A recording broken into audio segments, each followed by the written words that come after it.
Well, hello, it's Miss Gina, and you're at Story Time with Miss Gina. You're at Gina's Planet, and I'm so glad you're here. And we left off on Ratatouille on chapter 4. So we're going to read Ratatouille, the junior novelization, chapter 4 today. That's where we left off, page 23. Remy desperately tried to keep up with the other rats, but he was losing sight of them. "Guys, wait, stop," he called. "Paddle, son," shouted Django. There was a sudden quiet, and then Remy heard a distant scream. What was that? "What's going on?" "Dad," he called, but the tunnel was silent. Remy was alone. He hung his head and sighed. Then his eyes widened as he heard a deafening roar. He was headed toward an enormous waterfall. Remy started to paddle away from it as hard as he could. But the pull was too strong for the small rat. He screamed as he fell off the book.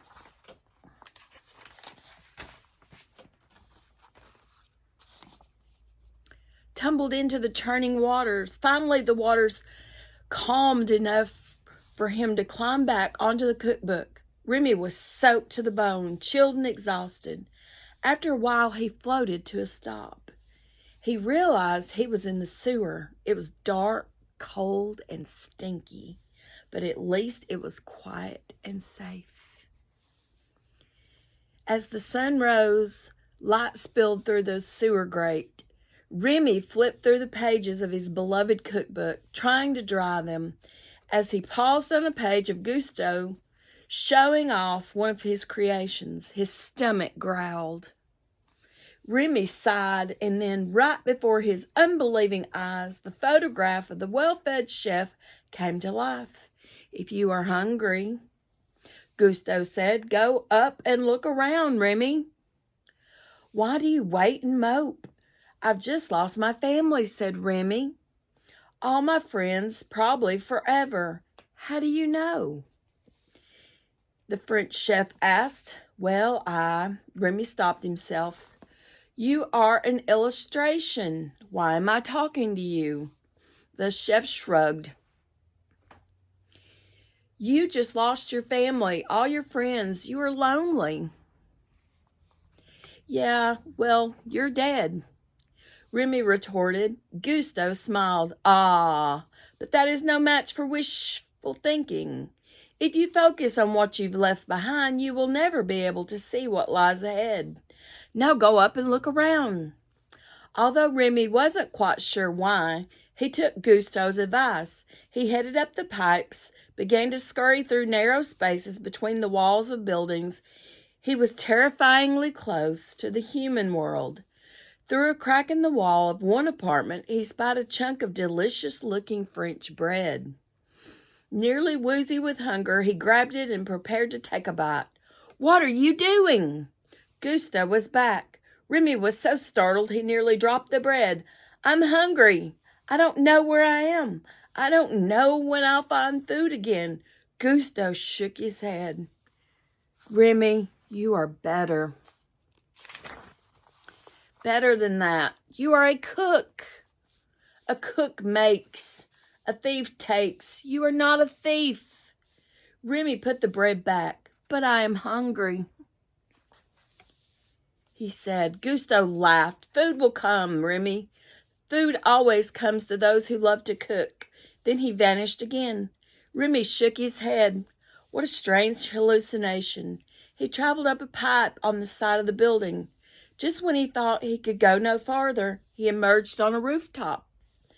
And what an amazing view awaited him. He blinked in disbelief as he took in Paris' skyline.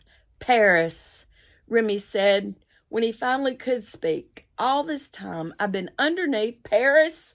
Wow, it's beautiful." "The most beautiful," said a voice. Remy spun around. Gusto had returned. Remy spotted the Eiffel Tower and Notre Dame. And then his eyes lit on a landmark even more alluring. Gusto's restaurant, only blocks away. "Gusto's," said Remy in a reverent voice. "You've led me to your restaurant." "It seems as though I have," replied Gusto. "Yes, there it is. I have led you to it." "I gotta see this," Remy cried, taking off towards the restaurant. Gusto followed him. In the kitchen of Gusto's, several of the cooks were preparing for the dinner rush. Horst, Lalo, LaRousse, Colette were busy making soups, salads, soufflés, and other tasty dishes. A small, unpleasant-looking man in a tall chef's hat walked in. It was Skinner, the head chef. "Hey, boss," said LaRousse excitedly. "Look who's here. This is Linguini, Renata's little boy." Linguini, a thin, nervous-looking young man, stood up, knocking over his chair. "All grown up, eh?" said LaRousse. "You remember Renata, Gusto's old flame?" he asked Skinner. It was obvious that Skinner had no idea who LaRousse was talking about. "Ah, yes," he said. "So nice of you to visit." "How is my mother?" asked Linguini. "Good. Well, she's been better. He trailed off uncomfortably. "She died," finished Horst. "Oh, I'm sorry," said Skinner. "Don't be," said Linguini. "She believed in heaven, and so she's covered. You know, afterlife-wise," he added awkwardly. Then he handed Skinner a sealed envelope. "What's this?" asked Skinner. "She left it for you," Linguini explained. "I think she hoped it would help me." "Would help me? You know, get a job here." "But of course," LaRousse said. "Gusto wouldn't hesitate. Any son of Renata's is more than—" Skinner cut him off. "Yes, well, we could file this, and if something suitable opens up—" "We've already hired him," LaRousse said. "What?" asked Skinner, or spluttered Skinner. "How dare you hire someone without my permission?" "We needed a garbage boy," Horst explained. Skinner calmed down. "Oh, garbage. Well," he gave Linguini a thin, insincere smile. "I'm glad it worked out." As Horst handed Linguini a hat and a uniform, Linguini gulped. What had he gotten himself into? While all this was going on, Remy and Gusto lay sprawled out on top of a skylight that looked down into the kitchen. "I can't believe it," Remy said with a sigh. "A real gourmet kitchen, and I get to watch." Gusto chuckled. "Yes, you've read my book. Let us see how much you know, eh? Which one is the chef?" Remy pointed to Skinner. "That guy? Very good.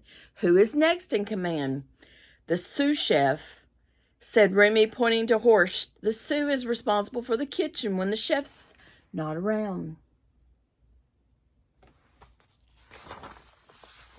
Said Gusto approvingly. Remy continued, identifying the kitchen staff, excited to show off his knowledge. Gusto was impressed. "You are a clever rat.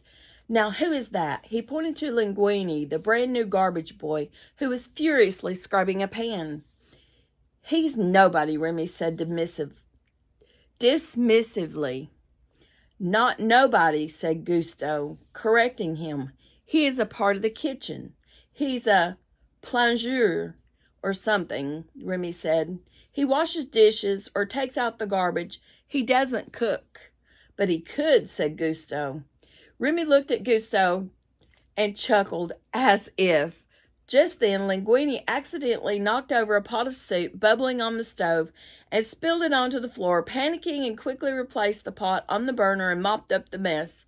"How do you know?" asked Gusto. "What do I always say? Anyone can cook." Remy rolled his eyes. "Well, yeah, anyone can. That doesn't mean anyone should." "Well, that is not stopping him," said Gusto, pointing to Linguini. "See, Remy watched in horror as Linguini scooped some water from another pot and put it into the soup pot. Then Linguini began throwing in some random spices and vegetables. "What is he doing?" Remy gasped. "No, this is terrible. He can't. He's ruining the soup and nobody's noticing." He turned to Gusto. "It's your restaurant. Do something." Gusto shrugged. "What can I do? I'm a figment of your imagination." "But he's ruining the soup," Remy shouted.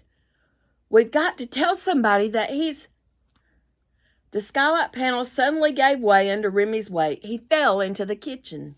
"Oh no," thought Remy as he fell, out of the frying pan and into the...